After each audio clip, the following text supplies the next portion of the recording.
The Vakrim Empire had been conquering worlds for 300 years. Their massive fleet moved through space like a dark cloud, blocking out the stars wherever they went. Thousands of ships, each one carrying enough weapons to destroy a planet. No one could stop them. No one had even slowed them down. Commander Zekthar stood on the bridge of his flagship, the Eternal Dominion. His 4 eyes watched the screens showing his fleet spread out across space. Behind him, 72 conquered worlds lay in ruins or under strict Vakrim control. 72 different alien species had tried to fight back. All of them had failed. The pattern was always the same. First, the Vakrim would arrive at a new star system. They would scan the planets and find the strongest civilization there. Then they would send their message demanding total surrender. Some species would try to negotiate. Others would attack immediately. A few would simply run away to distant colonies. None of it ever mattered. Within days or weeks, the Vakrim flags would fly over every major city and military base. Zekthar felt no guilt about this. In his mind, the strong deserved to rule the weak. The Vakrim were the strongest species in the galaxy, so naturally the galaxy belonged to them. It was simple logic. It was the way of the universe. Today his fleet approached another small star system on the edge of known space. The intelligence report sat on his command table. This system held a species that called themselves humans. They had only recently developed faster-than-light engines. Their weapons were primitive. Their ships were few in number.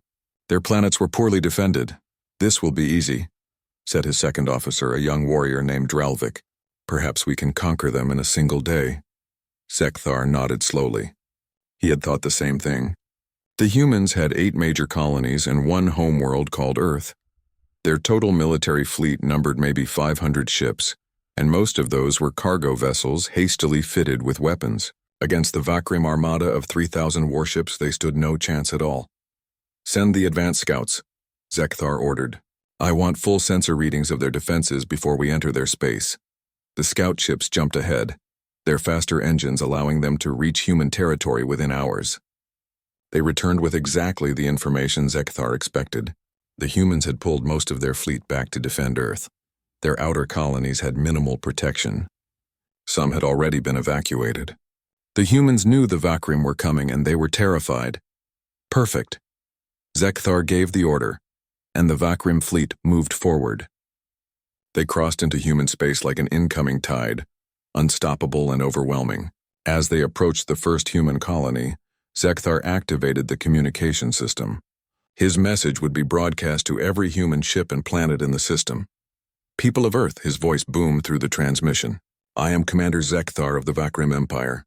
You have exactly 1 standard cycle to surrender completely. Disarm your military, submit to our rule, and your people will be allowed to live as servants of the Empire. Resist, and we will burn your worlds to ash. You have 1 cycle. Choose wisely." Then Zekthar cut the transmission and waited. He always gave them time to panic, to argue among themselves, to realize how hopeless their situation was. It made the eventual surrender so much easier. But as the hours passed, something strange happened. The humans did not respond at all. No desperate pleas for mercy. No angry threats of resistance. No attempts at negotiation. Just silence. "Perhaps their communication systems are damaged," suggested Dralvik. Zekthar shook his head. "No. Our sensors show their networks are functioning perfectly. They received our message. They simply choose not to answer. Then they are fools. They think silence will save them?" "We will see," Zekthar said quietly. Something felt wrong, but he could not identify what it was. In all his years of conquest, he had never encountered complete silence before. The Vakrim fleet continued forward, moving past the outer planets of the system. They would strike at the human homeworld first. Once Earth fell, the colonies would surrender immediately. It was always that way. As they approached the 4th planet, a gas giant with dozens of moons, the sensors suddenly began flashing alerts. A ship had appeared on the screens.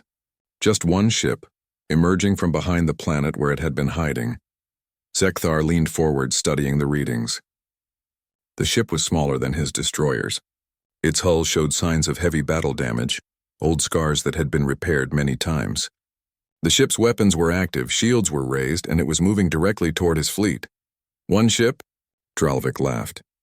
"They send 1 ship against our entire armada?" The bridge crew joined in the laughter. It seemed absurd. Insulting, even. Did the humans really think 1 vessel could make any difference? Perhaps they were making some grand gesture, some final act of defiance before surrendering. Many species did that. They would sacrifice their finest warriors in a hopeless battle, just to say they had fought back. "What is the ship's designation?" Zekthar asked.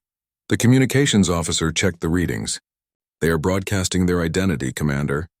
The vessel calls itself USS Defiant." Defiant, Zekthar repeated the word, tasting its meaning. Even the name suggested futility. To defy the Vakrim Empire was to defy reality itself. "Scan them. I want to know what weapons they carry." The sensor operator worked quickly. "Sir, the readings are strange. The ship carries railguns, missile tubes, and some kind of energy weapon we cannot identify. But the power output is incredible. Their reactor is generating more energy than any ship that size should be able to produce." "A trick," Zekthar said dismissively. "They are boosting their emissions to make themselves seem more dangerous. All ships maintain formation. When they attack, destroy them quickly. I do not want to waste time on grand gestures." The Defiant continued its approach, accelerating to combat speed. It did not waver. It did not hesitate. It came straight at them like a bullet fired from a gun. Zekthar opened a communication channel to the human ship. "Unidentified vessel, you are outnumbered 3,000 to 1. Your sacrifice will be meaningless. Power down your weapons and surrender or be destroyed." For a long moment there was no response. Then a human voice came through the speakers, calm and steady. "Vakrim Fleet, this is Captain Jake Morrison of the United Earth Defense Force. You have made a mistake coming here. Turn back now or learn what it means to fight humanity." The bridge crew erupted in laughter again. The arrogance of these humans was amazing. Zekthar smiled, showing his sharp teeth. "Captain Morrison, your bravado is entertaining. But you cannot stop us. You are one ship." "One ship is all we need," came the reply. "You wanted a fight. Now you have one." The transmission ended. Zekthar felt a flicker of something unusual, something he had not experienced in many years. Not fear exactly, more like uncertainty. This human captain sounded too confident. "Too certain. All weapons prepare to fire," Zekthar ordered. "When they enter range, destroy them immediately." The Defiant came closer, its engines burning bright in the darkness of space. Zekthar watched it approach, and for the first time in his long career of conquest he wondered if perhaps he had underestimated his enemy. The battle was about to begin. The USS Defiant hung in space between the Vakrim fleet and Earth, looking small and fragile against the massive enemy armada. Its hull was scarred with burn marks and patches from previous battles. To anyone watching, it looked like a ship that had already fought too many wars. But Captain Jake Morrison knew better. The Defiant had been through hell and back, and it was still flying. That meant something. Morrison sat in the captain's chair on the bridge, his hands resting calmly on the armrests. Around him, his crew worked at their stations with focused determination. They were all volunteers. Every single person on this ship had raised their hand when Morrison explained the mission. They knew they might not survive. They knew the odds were impossible. They came anyway. "All stations report status," Morrison said quietly. Lieutenant Kyle Harris looked up from the tactical station. "Weapons ready, Captain." "All systems green. Railguns loaded, missiles armed. We have full power to shields." "Navigation ready," said Lieutenant Amy Carter from the helm. Her hands moved across the controls like a pianist preparing for a concert. "Course plotted. Engines at maximum efficiency." "Engineering reports ready," called up Dr. Nathan Cole from deep in the ship. "Reactor is stable. Power distribution optimal. All damage control teams standing by." Morrison nodded. His crew was ready. The ship was ready. Now came the hard part. Fighting 3,000 enemy vessels with only 48 people and one very angry warship. "Communications," Morrison said. "Open a channel to the Vakrim flagship." Ensign Lisa Bennett worked the controls. "Channel open, sir." Morrison leaned forward slightly. He had thought carefully about what to say. The Vakrim expected fear. They expected begging or empty threats. So he would give them something different. Something they would not expect from a species they considered weak. "Vakrim Fleet, this is Captain Jake Morrison of the United Earth Defense Force. You have made a mistake coming here. Turn back now or face the consequences." The response came quickly. The Vakrim commander's voice filled the bridge, dripping with contempt and amusement. "Your bravado is amusing, human. But your single vessel cannot stop us. Surrender, and we may show mercy." Morrison felt his jaw tighten. Mercy. They talked about mercy while planning to enslave his entire species. While preparing to burn Earth if humans dared to resist, these conquerors knew nothing about mercy, but they were about to learn something about justice. Mercy, Morrison said coldly. We don't need your mercy. We're humans. We only need a target.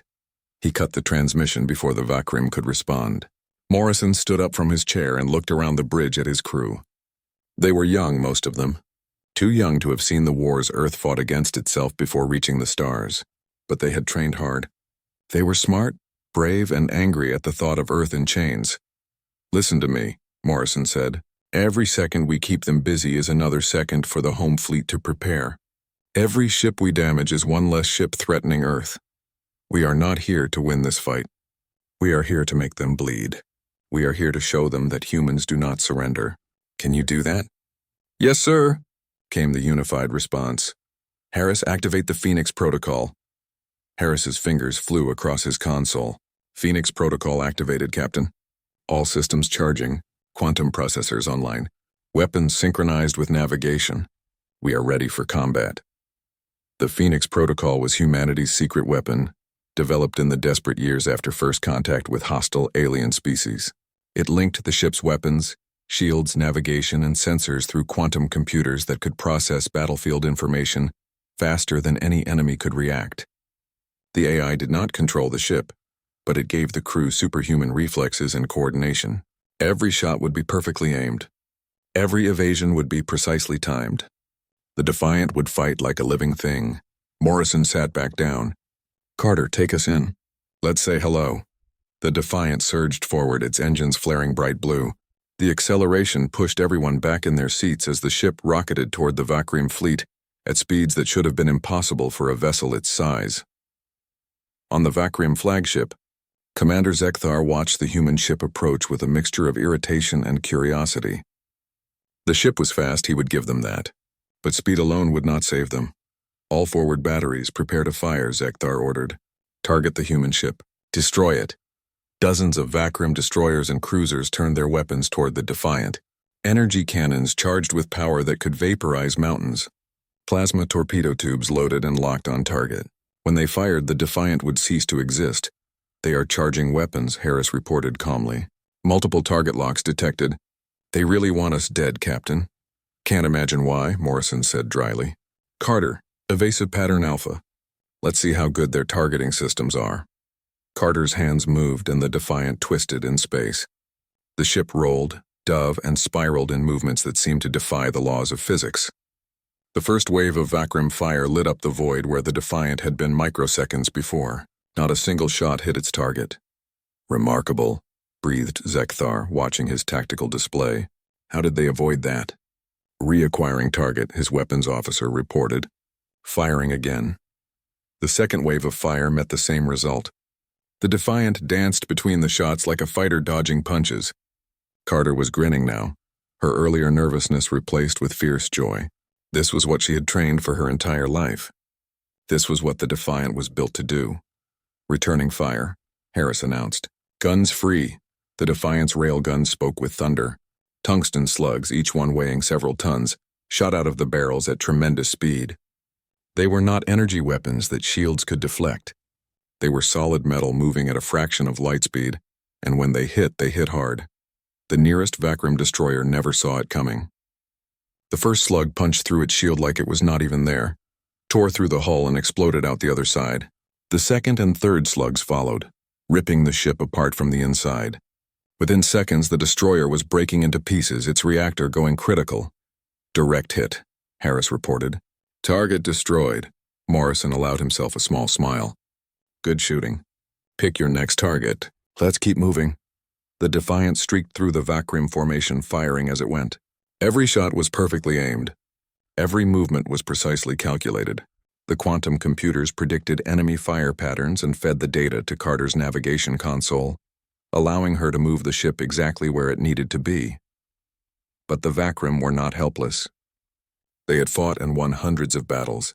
They began to adapt, spreading their formation to create crossfire zones. They launched fighters to swarm the Defiant from multiple angles. They coordinated their fire to saturate entire areas of space. Taking hits, Carter reported as the ship shuddered. Shields holding at 85%. Multiple fighters inbound, Harris added. They are trying to overwhelm our point defenses. Morrison studied the tactical display, his mind racing. The Vakrim were doing exactly what he would do in their position, using their superior numbers to create situations where the Defiant could not dodge. It was smart. It was effective. It would eventually work unless Morrison changed the game.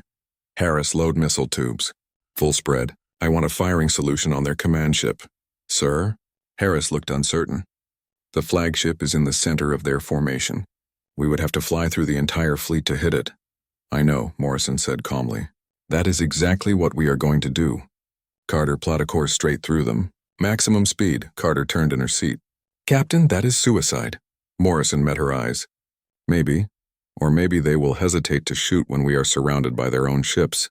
Either way, we are taking that flagship. Plot the course. Carter took a deep breath, then nodded. Yes, sir. Course plotted. All hands, Morrison said over the ship-wide intercom. Brace for impact. We are going in deep. Hold on to something. The Defiant turned toward the heart of the Vakrim fleet and accelerated. The engine screamed as the ship pushed past its normal limits. On the bridge, the crew held their breath. They were charging straight into hell, and there was no turning back. The Defiant plunged into the Vakrim fleet like a knife cutting through cloth. Space around the ship erupted with weapons fire, turning the void into a blazing storm of energy and metal. Lieutenant Amy Carter gripped her controls so tightly her knuckles turned white, but her hands never wavered. She flew with absolute focus, threading the ship through gaps that barely existed. Hostile destroyer to port, Lieutenant Kyle Harris called out. They are turning to intercept. I see it, Carter replied. She rolled the ship 90 degrees, letting a plasma torpedo pass so close that its heat signature made the hull sensors scream warnings. The Defiant spiraled upward, dove down, then accelerated forward again. The pursuing destroyer could not match the maneuver and collided with another Vakrim ship, both vessels tangling together in a shower of debris. Captain Jake Morrison watched the tactical display with calculating eyes. The plan was working, but barely. The Vakrim were confused, uncertain whether to fire and risk hitting their own forces. But that hesitation would not last forever. Soon they would start shooting regardless of the danger to their own ships. He needed to strike before that happened. Distance to flagship? Morrison asked. 2,000 kilometers and closing, Harris answered. Their point defenses are active. They know we are coming. Missiles ready? All tubes loaded. Firing solutions locked, Morrison nodded. Fire when ready. All tubes full spread. Harris pressed the launch button and 24 missiles erupted from the Defiant's tubes in quick succession. Each missile carried a quantum-linked guidance system that allowed them to communicate with each other and coordinate their attack patterns. They were not just weapons. They were a swarm intelligence designed for one purpose: destruction. The missiles spread out as they flew, each one taking a different path toward the Vakrim flagship. The enemy point defense systems opened fire, tracking lasers sweeping through space to destroy the incoming threats. They managed to hit 3 missiles, then 5, then 8. But the remaining missiles adapted, learning from each destroyed comrade and adjusting their approach. 16 missiles reached the flagship's shields. They did not all hit at once. Instead, they struck in a carefully timed sequence, each impact weakening the shields until the final 3 missiles punched through and slammed into the hull. Explosions blossomed along the flagship's side, and the massive ship shuddered from the impacts. On the bridge of the Eternal Dominion, Commander Zekthar grabbed his command table to stay upright as the ship shook violently. Alarms blared throughout the vessel. Damage reports scrolled across his screens faster than he could read them. Shield Generator 3 is offline, his tactical officer reported. Hull breaches on decks 7 through 12. Casualties reported. Fire suppression systems activated. Zekthar stared at the tactical display in disbelief. One human ship had just damaged his flagship. The flagship that had led the conquest of 72 worlds. The ship that was supposed to be invincible. All ships, Zekthar snarled into the communication system. Forget the crossfire protocols. Kill that ship. I do not care how many of our own vessels are in the way. Kill it now. The Vakrim fleet responded immediately. Hundreds of ships opened fire at once, filling the space around the Defiant with enough destructive power to destroy a small moon. There was nowhere to run, nowhere to hide. Incoming fire from all directions. Harris said, his voice tight with tension. Multiple target locks. Too many to evade. Shields to maximum, Morrison ordered. Divert all available power. Engineering, I need everything you can give me. Deep in the engine room, Dr. Nathan Cole was already working frantically.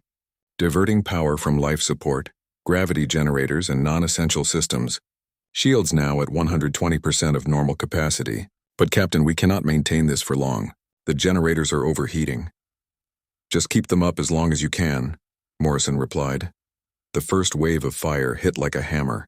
The Defiant's shields flared brilliant white as they absorbed the incoming energy. The ship rocked hard, throwing crew members from their seats. Systems sparked and overloaded across multiple decks. Shields down to 90%, Harris shouted over the noise. 80%, 75%.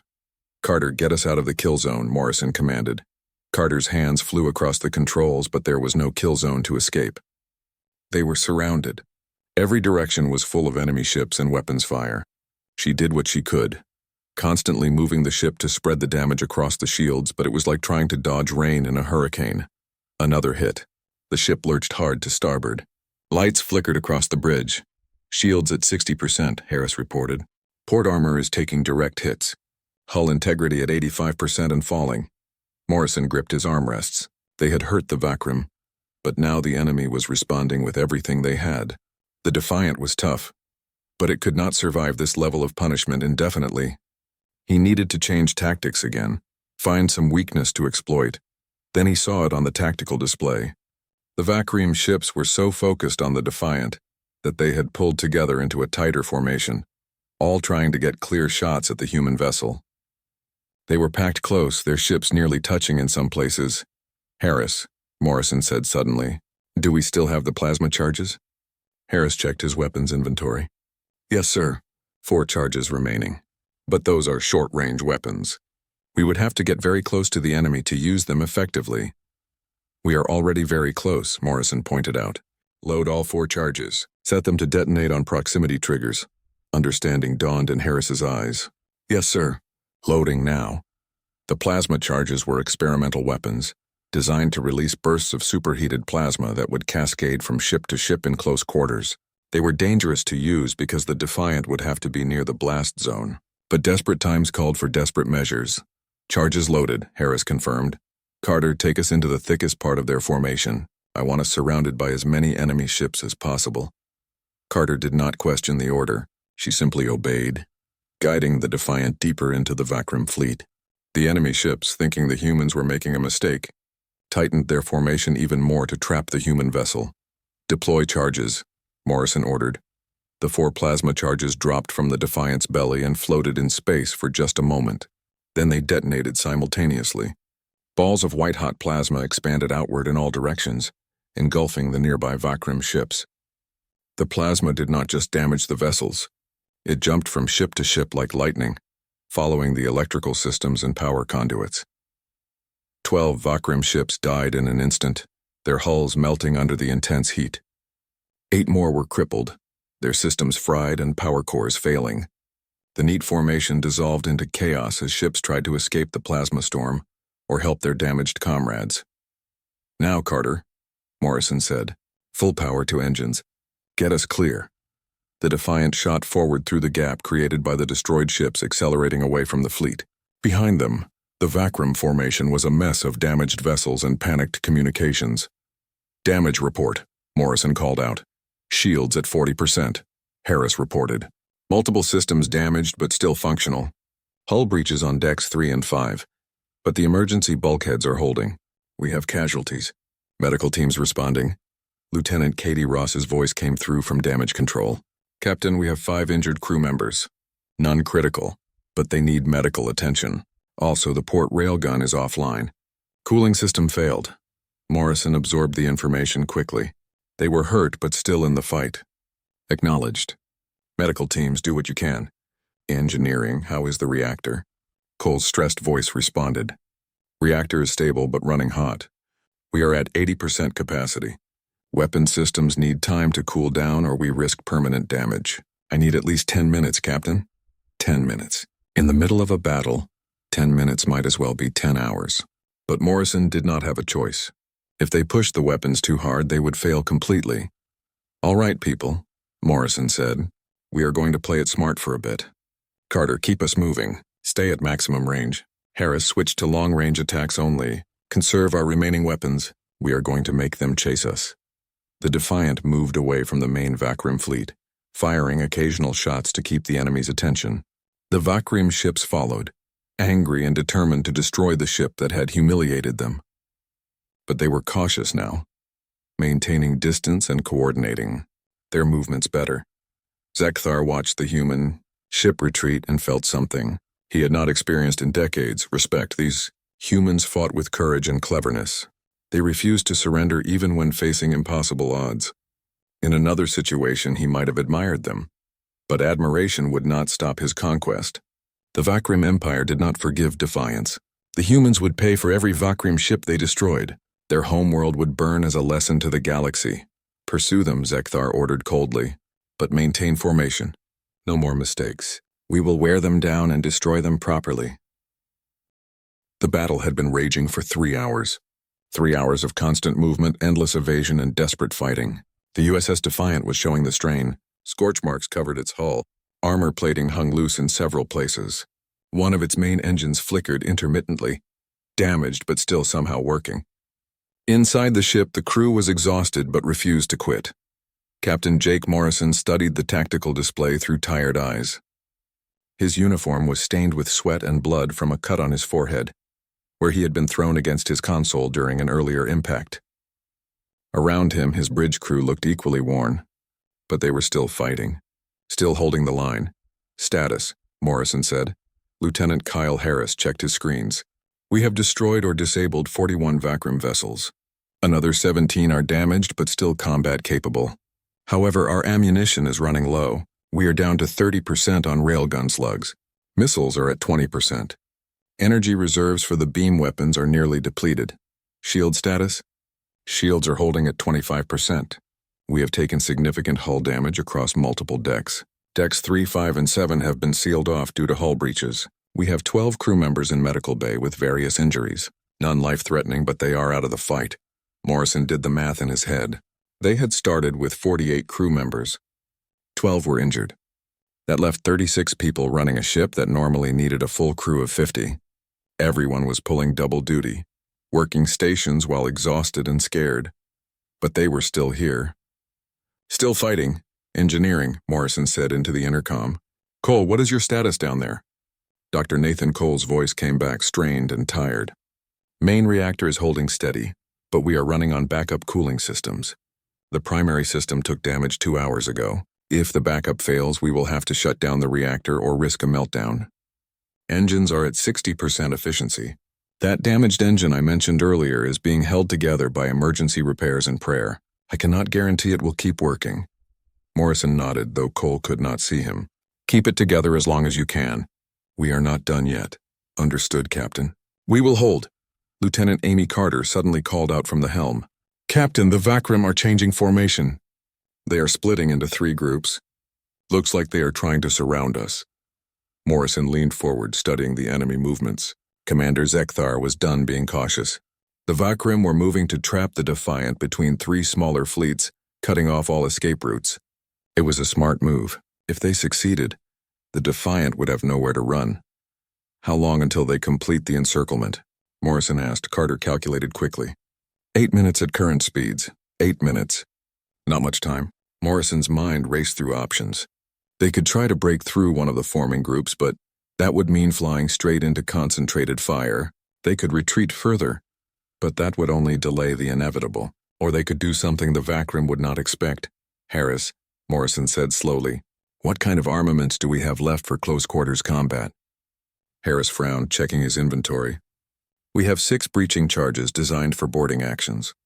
Some small arms. A few electromagnetic pulse grenades. Why do you ask, sir? Because I am tired of running, Morrison replied. These Vakrim want us dead. They are going to get us eventually if we keep playing their game. So we change the game. We take the fight directly to them. Sir? Carter looked confused. You want to board an enemy ship? Not just any ship, Morrison said, pointing at the tactical display. That one.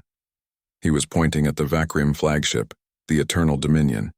It was hanging back from the main battle, coordinating the other ships. If they could damage or destroy the flagship, the Vakram fleet would lose coordination. They might even retreat to regroup. Harris stared at the display. Captain, that is suicide. Even if we get close enough, their point defenses will tear us apart.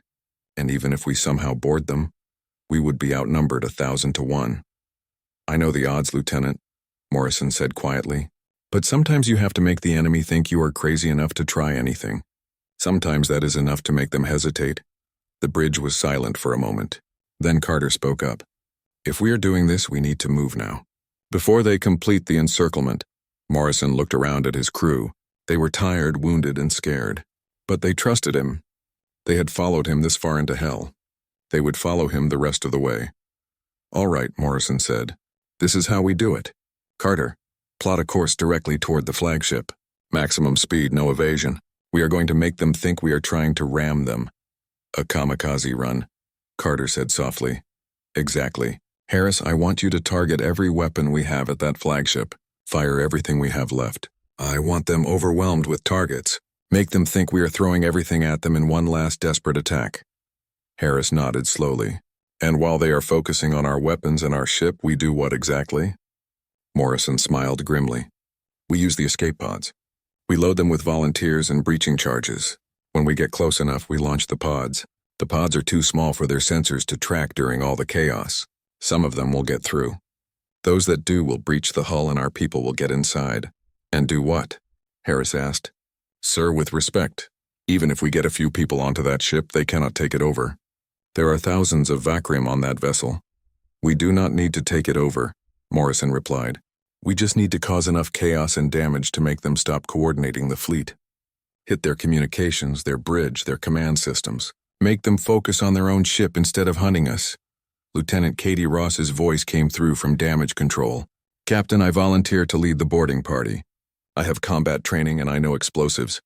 I am going too, said Ensign Lisa Bennett from communications. One by one, other voices chimed in through the ship's intercom. The weapons teams, the damage control crews, the medical staff. Everyone wanted to volunteer. Morrison felt a tightness in his chest. These people were ready to throw themselves at an enemy ship, knowing they would probably die. Ross, pick 9 others to go with you, Morrison ordered. 10 people total. That is all we can spare. The rest of you stay on the Defiant and keep this ship running. Harris, load those escape pods with our volunteers and every breaching charge we have. Carter, start your approach. The next few minutes were a flurry of activity. The volunteers gathered their gear and loaded into 2 escape pods, 5 people in each. The pods were cramped and never meant for combat operations, but they would have to do. Ross checked her weapons one last time and looked at her team. They were all young, all scared, but all determined. Listen up, she said. We get in, we cause as much damage as possible, and we get out. We are not trying to be heroes. We are trying to buy time. Understand? Yes, ma'am, came the responses. On the bridge, Carter began the attack run. The Defiant turned and accelerated straight toward the Vakram flagship at maximum speed. Every remaining weapon on the ship powered up, targeting systems locking onto the massive enemy vessel. Aboard the Eternal Dominion, alarms began blaring immediately. Sensors detected the human ship's approach and the weapons targeting them. The human ship is attacking, the tactical officer reported to Commander Zekthar. They are coming straight at us. All weapons armed. Zekthar stood up from his command chair. They are attempting a suicide run. All point defenses, fire at will.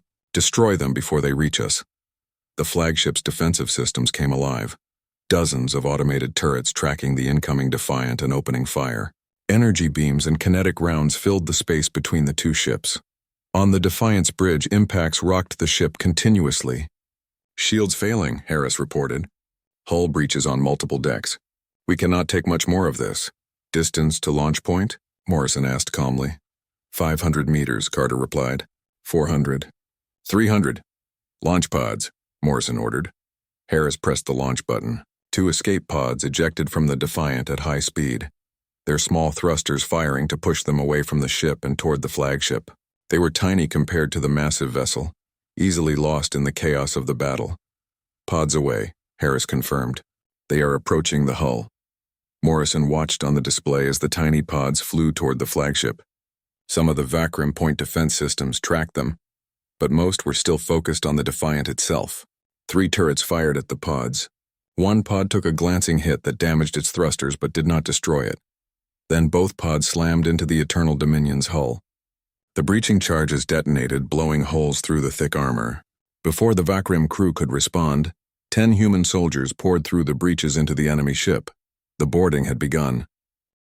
Lieutenant Katie Ross hit the deck inside the Vakrim flagship and rolled to her feet with her weapon ready. Around her, the other 9 members of her team poured through the breach, spreading out and securing the area. They were in some kind of storage bay, filled with supplies and equipment. Alarms were already blaring throughout the ship. "Move fast," Ross ordered. "We do not have much time before they send troops." The team split into 2 groups of 5. Ross led one group toward what their intelligence suggested was the communications center. Sergeant Ryan Cooper led the other group toward the bridge. They had limited maps of Vakrim ship layouts, but they knew enough to have a general idea where to go. Ross and her team sprinted through the corridors, their boots clanging on the metal floors. They passed surprised Vakrim crew members who stared at the humans in shock. Most were not soldiers and ran away when the humans appeared. But as the team pushed deeper into the ship, they started encountering resistance. A squad of Vakrim security forces rounded a corner ahead. They were armed with plasma rifles and immediately opened fire. Ross and her team dove for cover behind bulkheads and equipment. "Suppressing fire," Ross shouted. Her team opened up with their rifles, the gunfire echoing in the enclosed space. The Vakrim were tough and well-trained, but they had not expected to fight boarding parties on their own flagship. The humans used their surprise advantage, flanking the security squad and taking them down quickly. "Keep moving," Ross urged. They left the dead Vakrim behind and pushed forward. Meanwhile, Cooper's team was making their own way toward the bridge. They encountered heavier resistance as they got closer to the command center. The Vakrim were responding to the threat now, sending more soldiers to stop the intruders. "Grenade!" Cooper shouted, pulling an electromagnetic pulse device from his belt. He threw it around the corner where a large group of Vakrim were gathering. The EMP detonated, frying their weapons and equipment. Cooper's team rushed forward while the Vakrim were disoriented, fighting hand-to-hand when they had to. On the Defiance Bridge, Captain Jake Morrison watched the tactical display anxiously. He had pulled the ship back after launching the pods, using the last of their weapons to keep the Vakrim distracted. Now the ship was drifting, shields nearly gone, weapons empty, engines barely functioning. They had nothing left to fight with. "Captain," Lieutenant Amy Carter said quietly, "if this does not work, we have no way to escape. We are dead in the water." Morrison nodded. He knew. They had bet everything on this desperate boarding action. If Ross and Cooper failed, the Defiant would be helpless when the Vakrim came to finish them off. Inside the flagship, Ross's team finally reached the communications center. It was a large room filled with complex equipment and several Vakrim officers working at control stations. The officers looked up in shock as the humans burst through the door. "Secure the room," Ross ordered. Her team quickly subdued the Vakrim officers, forcing them away from the controls. Ross approached the main communications console and pulled out a data device. She plugged it into the system. "What are you doing?" One of the Vakrim officers hissed in broken human language. Ross looked at him coldly. "Sending a message." The device began uploading a virus into the flagship's communication system. It was designed to create feedback loops and false signals, disrupting the coordination between the flagship and the rest of the fleet. Within seconds, the virus was spreading through the entire network. At the same time, Cooper's team had reached the bridge. They breached the door with their last explosive charge and rushed in. The bridge was massive, filled with dozens of Vakrim officers and crew. At the center stood Commander Zekthar himself, his 4 eyes wide with disbelief. "Humans," Zekthar breathed. "On my bridge," Cooper raised his weapon. "Surrender your ship, Commander. It is over." Zekthar laughed, a harsh sound. "You think 5 soldiers can capture my flagship? You are fools. I have thousands of troops. You will be overwhelmed in minutes." "Maybe," Cooper admitted. "But we are not here to capture anything." He pulled out one last device from his pack. It was a powerful explosive, enough to destroy the entire bridge. Cooper set the timer and placed it on the main command console. "We are here to make you stop," Cooper said. "You wanted to conquer us. We wanted you to leave. Since you would not listen, we decided to make it personal." Zekthar stared at the bomb, then at the humans. "You would die just to damage my ship." We would die to protect our home, Cooper replied. That is the difference between us and you. You conquer because you think you are strong. We fight because we have something worth dying for. The timer showed 2 minutes. Zekthar looked around his bridge at his crew, then back at the humans. For the first time in his long career, he felt something close to fear. These humans were not like the other species he had conquered. They did not value their lives above all else. They were willing to sacrifice everything for their cause, and that made them dangerous in a way he had never encountered. Emergency evacuation. Zekthar ordered his crew. All personnel abandon the bridge. Move to the secondary command center. His crew did not need to be told twice. They scrambled for the exits as the bomb continued counting down. Cooper and his team backed out as well, leaving the device behind. They had accomplished their mission. Time to extract. Throughout the flagship, chaos reigned. The communications virus had spread to other systems, causing malfunctions and false alerts. The evacuation of the bridge created panic among the crew. Soldiers ran through corridors, not sure where the human intruders were or how many there were. Some thought it was a full-scale invasion. Ross's team and Cooper's team fought their way back toward the breaches where they had entered. They took casualties. 2 of Ross's team were wounded, and 1 of Cooper's soldiers was killed in a firefight, but they kept moving, supporting each other, refusing to give up. Extraction pods deployed, Ross shouted into her communicator. Emergency escape pods that they had hidden in the breaches were waiting. The remaining 8 team members piled in and launched, ejecting from the flagship just as the bomb on the bridge detonated. The explosion was not large enough to destroy the massive flagship, but it tore apart the main bridge and killed the secondary power conduits running through that section. The Eternal Dominion went dark for several seconds as backup systems kicked in. When the lights came back on, the flagship was crippled, unable to coordinate the fleet effectively. Commander Zekthar watched from the emergency command center as his carefully organized fleet fell into disarray. Without clear orders from the flagship, individual captains were making their own decisions. Some continued attacking the Defiant. Others pulled back to defensive positions. A few began arguing with each other over who was in command, and through it all, the battered human warship continued floating in space, silent but defiant. Zekthar made a decision. He had led the conquest of 72 worlds. He had never retreated, never shown weakness, but he was also a survivor, and he recognized when a situation had become untenable. These humans had fought with courage and skill that exceeded anything he had expected. They had damaged his fleet, boarded his flagship, and shown that they would never surrender. More importantly, they had shown the rest of his fleet that the Vakrim were not invincible. If word of this battle spread across the galaxy, other species might find the courage to resist. The Empire's reputation for unstoppable conquest would be shattered. He could win this battle if he committed everything he had. He could destroy the Defiant and hunt down every human in the system. But the cost would be enormous, and it would only prove the humans' point that they could make the Vakrim bleed. Better to retreat now, while he still could claim it was a strategic withdrawal. Better to regroup and return with even greater force, or perhaps better to simply avoid this system entirely and find easier conquests elsewhere. Signal all ships, Zekthar ordered quietly. We are withdrawing. Prepare for hyperspace jump. His officers stared at him in shock.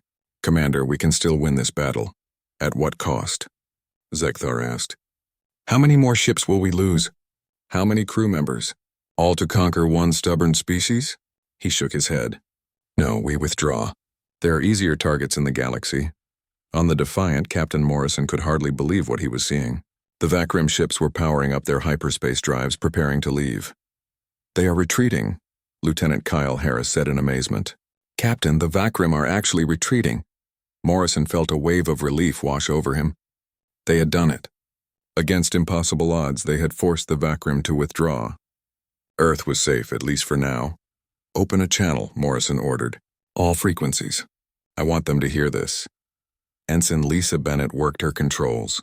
Channel open, sir. Morrison stood up from his chair, wincing at his injuries.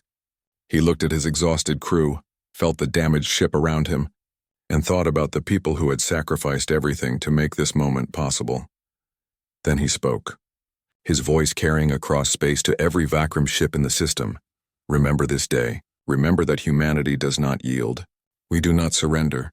And we never ever backed down. You came to conquer us. We taught you to fear us instead. Now run back to your empire and tell them what you learned here. Tell them that Earth is off limits. Tell them that